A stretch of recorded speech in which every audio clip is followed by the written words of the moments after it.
It's roadmap time. I think we waited, stalled long enough this morning. I have not seen this. I know it came out yesterday at some time, but I have not seen it at all. And this is, for me, the most anticipated thing of the week, just simply because is it good? How will this work in the new landscape of whatever Star Citizen's development is now? So yeah, here we go. As we emphasized in the letter from the chairman and throughout our messaging this year, our top priority for 2025 is improving playability. A key part of this effort is refining how we manage feature development, with features now being developed in a separate branch and only, big one, migrating over when they are ready. Believe that shit when I see it. You know they're going to migrate over and be bugged as fuck, but okay.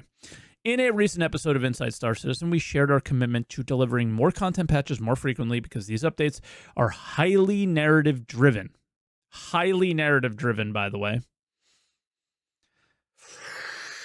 Okay. We've adjusted how they appear on release view to avoid spoilers. As a result, some newly added cards in the release view are marked as redacted and will only be revealed once the content is officially announced or discovered. Will that be the same thing on PTU? Or just in live, maybe? As a reminder, the 1.0 column represents features and content planned for Star Citizen 1.0. However, this doesn't mean that you have to wait until the full release to experience them. Okay. There's still more additions to come, blah, blah, blah, blah, blah. So let's look at this. Deliverables released with 4.0 and 4.0.1 were marked as released.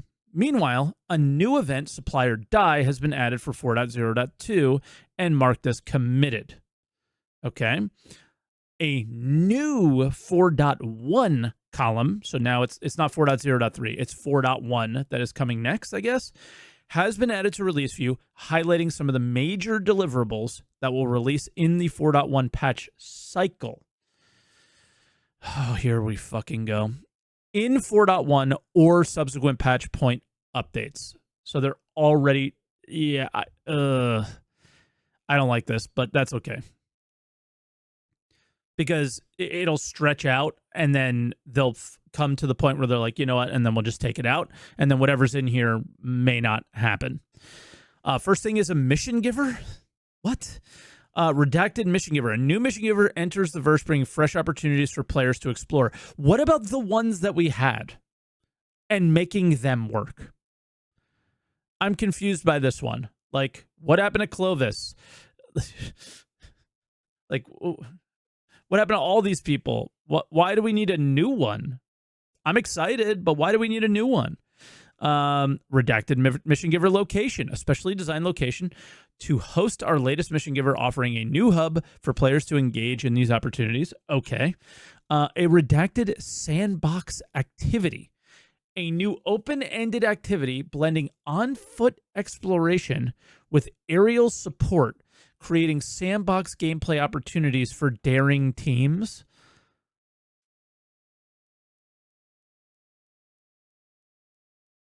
Yeah, is this the worm? I'm assuming this is the worm. But maybe not. I mean, the worm seemed kind of close, but also so far away. Daring. You know, maybe that's the thing that kind of sticks out. A rugged and stylish new armor set tailored for brave adventurers facing new dangers. Okay. Again, feels like the worm. Space combat missions. A new set of ship combat missions featuring improved scenario design and refined storytelling, scheduled to come in a 4.1.x patch. So this one we already know is pushed down the line. I'm trying to run a scenario in my mind that isn't just shoot ship, blow it up. Ship combat mission, all right? Like, what else would it be? But okay.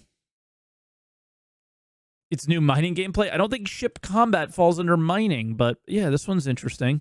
Volt AR Parallax, a new powerful weapon boasting a unique blend of characteristics, firepower, and tactical potential. We know what this is. This is the Volt rifle, which has what is this? Automatic rifle, and if you heat it up enough, it'll become a beam laser. The SMG, I can't remember what the characteristics of the SMG are. There's a mining station. Hathor Mining Station, a large-scale mining laser facility operated by Hathor Group. Mining laser facility. That was in theaters of war. Chad is saying. Is there like lore about this anywhere? Because I unfortunately, when they did the theaters of war testing, I was always at work. They did it on the weekends when I was in the casino. We'll look at the release view pictures. Okay, I'll take a look at the roadmap after.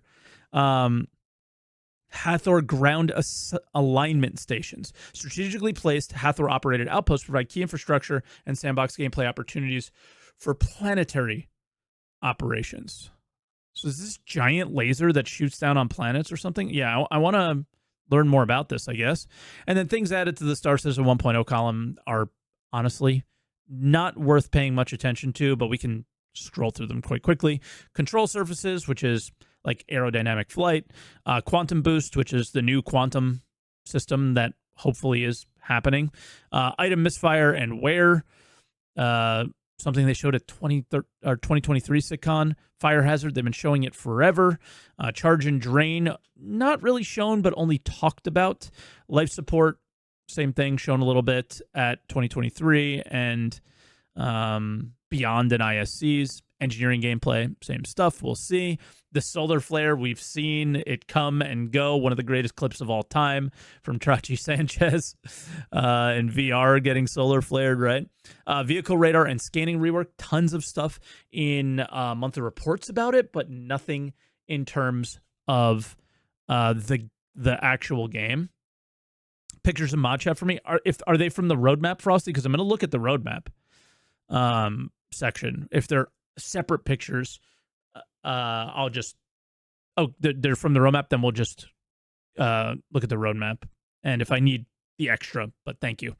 FPS radar and scanning is FPS versions of that.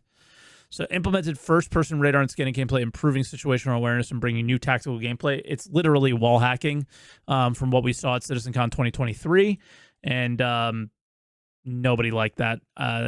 I think there was tons of feedback around not liking that from most of the community. I don't want to speak for everyone here, but I think of the things that we saw at CitizenCon 2023, two of them really stuck out that people did not like. It was the sliding, because people thought it looked like Call of Duty, and the FPS radar and scanning. Hangar upgrades, expanding personal hangar customization with new upgrades, layouts, and functional improvements. They talked about this already, but when this will happen, nobody knows. Weapon overheat, introducing heat buildup and overheat mechanics for energy weapons, acquiring careful trigger discipline and heat management during sustained firefights. So, you know how most people just roll with laser repeaters and that's it? This is going to probably bring some balance to the game in that way. Whether it's good, bad, or ugly, most likely it'll be ugly when it comes in. It'll gradually get better. Radiation, another thing we saw at CitizenCon 2023. 2023. These are the things that are like, oh, by the way, yeah, we're thinking about making them at some point. New missions, location, repair. We actually saw this in the 4.0.1 PTUs and stuff, and they just never worked. So they temporarily removed this card to the 1.0 column, but like all features and content there, it will be assigned to a point patch once it's ready. So it's coming. And then progress tracker, they've added the redacted mission giver, supplier die, sandbox activity, base building. Oh, they added base building to the core gameplay pillar, I guess. Charge and drain, crafting, engineering, and all that stuff. So let's take a peek at the actual roadmap itself, which should have a link right here.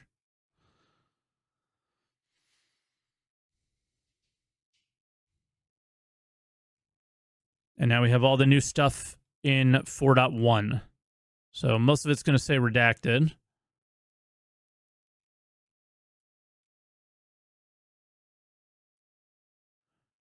Hathor ground alignment station. So that's the one at the bottom, and the laser aligns with that, I guess. And then there's the mining station, which looks like Security Post Korea. Okay. And then I'll take a look at what was posted in the mod chat. Oh, these are the colorized versions of them. So that's literally SPK. And then there you go. Okay. Do we know any lore behind this at all? Just curious as a miner. I'm what is how does this work? Basically assets from theaters of war. You think this is the shield generator stuff? That's what I think. The Galactopedia has lore on it. If you don't mind, do you mind linking it to me so I don't have to like go searching for it on the stream? And while I'm talking about this, I can then we can look into it a little bit. Because please do. Thank you. The thing that I'm the most curious about is I don't think this isn't the shield tech, because the shield tech was from Pyro Amalgamated, right? And this is a totally different one. I cannot remember the finer details from the 1.0 talk. Thank you, Del. So this is the Galactopedia. Hathor Group was a human interplanetary mining concern that employed harsh environmental and catastrophic techniques that left otherwise inhabitable planets desolate in the company's wake. It purchased the Nexus system from the United Nations of Earth in SEY 2468, strip mining the surface of Lago and ignoring burgeoning criminal activity in the system. Following a run of bad investments and failed claims, the company invested in the last of their funds into the mining the recently discovered Stanton system. However, due to some unforeseen difficulties, they were forced to cease operations, and the Hathor Group was formally dissolved in 2864. Okay, so this is a mining group that is in Stanton. And then here's the Nexus system. And I'll just go Control F, Hath. Here we go. Hathor Group purchased all the mining rights to the Nexus system. It was unprecedented deal of the century. I guess we'll read the whole thing. It was unprecedented deal that centuries later would be inspired. That would be the inspiration for the UEE to do something similar in the Stanton system. The subsequent lack of government and public oversight allowed the Hathor Group to run the system as they saw fit. The company's control was so ubiquitous that astronomical charge from the 26th century referred to it as the Hathor system. All right. So while Hathor was in charge, a few laws were enforced. The military presence in the neighboring Cathcart had dwindled, and as that system was converted to a dumping ground. And as long as minerals were mined and profits were made, the Hathor Group didn't care what their employees and contractors did outside of work. Nexus became known for gambling, rampant violence, and innumerable illicit activities. Crime became the system's only viable economic engine outside of mining. Do they talk about Stanton anymore? I don't think so. So this is like kind of criminal. All right. Well, I gotta say, what I do like is that we appear to be getting not just pyro updates, right? We're getting we're gonna see Stanton get the love it still deserves as well, and that's good. So yeah, we'll see. It feels like a mining or PvP mission loop. Yeah, well, I think it probably is going to be a mining or mining/PvP, like storyline that they want to tell. So they're going to tell a small story, right? And that'll be that. Would be my guess. It's a side quest. Looks like we might get the Nexus system to advance the Stave Stanton phases. Just a guess, though. What? You think we're just gonna get a star system? Are your eyes open? Are your ears open? Like, what?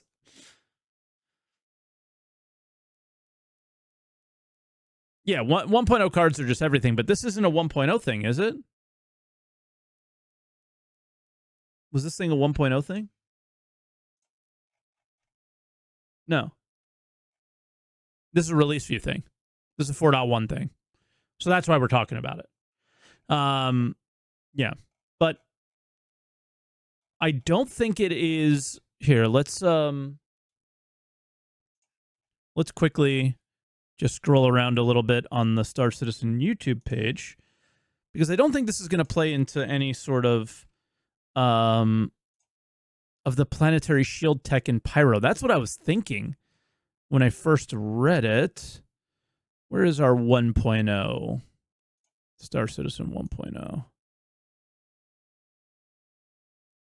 Station Warfare. Nope. We have a company. This is our company for...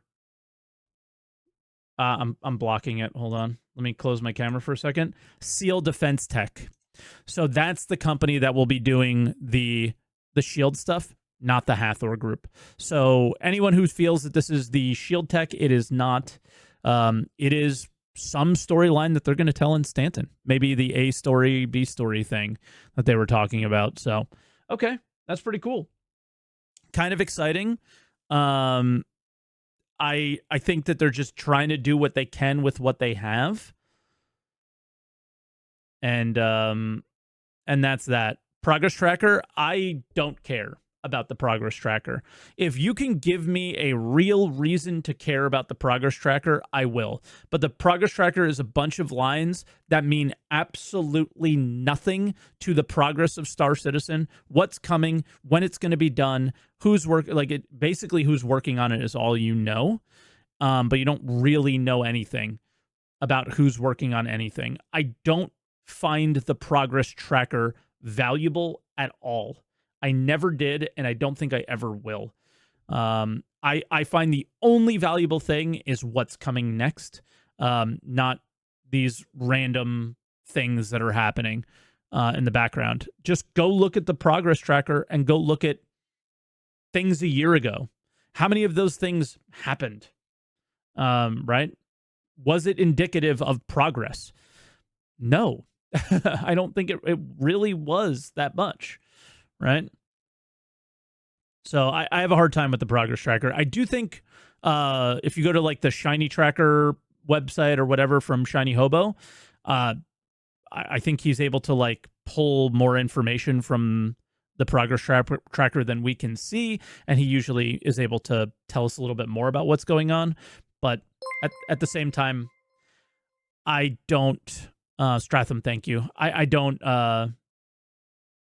find it useful, helpful, or healthy to follow the progress tracker. I find it incredibly healthy to follow what's coming in the immediate term. Yeah, Stuart posted it there, shinytracker.app. So I'll bring it up on the website. I'll bring up the website here, and I think it shows a little bit more because it shows like what's come, what's gone, things like that. Kuru, thank you as well. Appreciate you. So you can take a look at it and see like radiation. Following teams were assigned, so you didn't like the radiation didn't have a team assigned to it. Now it does.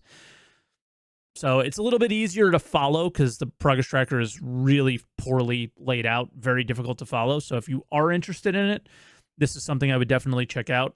But even then, I don't think that there's too much on his list here. Right? It's pretty minor. So it's just showing the teams are assigned to people. And then it also gives you like how many tasks, what sort of load and all that. But it's I just find it so useless and so, I was going to say mind numbing, but I think it just plays tricks on your mind and makes you think things are happening that aren't happening. And yeah, and then you just, just enjoy what's there if you can. It's hard to right now, and enjoy what's coming when it starts coming, and that's it. And that's where I'm going to leave my roadmap talk. But very interested in the mission giver, but also very frustrated by the fact that the current mission givers that we have are so cool. There's so much variety to them. There's so much opportunity with them. Remember when they said they weren't going to make new features?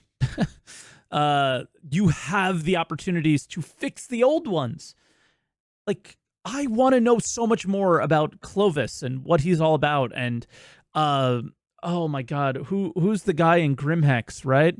There was like just insane opportunity there. The Rudo and the other one, the one that's on drugs, right? Twitch Pacheco. Oh my God, Twitch Pacheco. Who's the guy who's like white and he's got the black veins? Begins with a W, I think. Wallace Klim. Yeah, Wallace Klim. And then like the contrast of, the bounty hunter at the bar in Lorville to Hurston. Constantine Hurston, just this guy trying to figure out, growing up, right, in the Hurston family and becoming useful, or, getting fame or whatever they would need in that case. All that stuff is so many interesting stories they could tell. But I think they want to tell bigger stories, it seems like. Recco Battaglia was like this mining one as well. So there's a lot of opportunities here that they could go down. And it just bothers me the tiniest bit that they're deciding to make something new instead of fix these really cool old opportunities. But maybe we have spaghetti code with all of those, and we have the opportunity to do it right for the first time with the new mission stuff. So those guys are all tied into the old stuff. Start with the new, and then prove that out, and then fix the old. Maybe is their goal. I have no idea, but it's still exciting. It's not unexciting, that's for sure. And then definitely interested in what's going on with the mining stuff. And Vault weapons are obviously very cool too, but they're being very coy. The sandbox activity doesn't sound like a sandbox activity at all. It sounds like a mission. A new open-ended activity blending on-foot exploration with aerial support, creating sandbox gameplay opportunities for daring teams. It's either the worm or it's not a sandbox activity at all. So yeah, we'll have to see. So very curious about some of this stuff, but that's all it is. It's just piquing my curiosity, and we will find out more as we get into PTUs. And in order to get into PTUs, we got to get 4.0.2 out the door. And yeah, so far, so meh with 4.0.2. We got elevators kind of working. Freight elevators not. I repeat, not working for an event that freight elevators really, really need to be working. And yeah, we'll see. I don't know why that was not a priority. I don't know why that wasn't the ultimate priority. But when I say that, I literally mean I do not know why. I'm not it's not a question. It's well, it is, but it's not like I'm not questioning their decision making. It's just I'm curious because it's so important, but it could have just been a time constraint, and hopefully we'll see some more there in 4.1 on that front, because CZs are dead, and I think the PvP side of the supplier die mission is really going to struggle, and if you're buying cargo as well.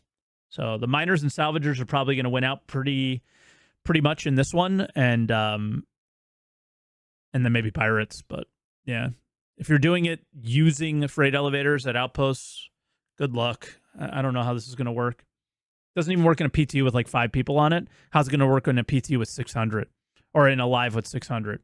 It just won't. So anyway, roadmap update is way better than I thought it would be. Now, any future roadmap update will not hit as hard as this until 4.1 comes out and we are able to look at some of the new content that's coming. It hit way harder than I expected because I didn't think they were going to be able to tie any unique anything to a patch, but they did. So excited about that, and bring on 4.0.2. Let's get Supply or Die out of the way and move on to the next thing and just keep watching Star Citizen grow. I mean, that's what this year is all about, and that's probably what the next few years are going to be all about. It's just factory farming patches. Just get them out the door and let's build this game.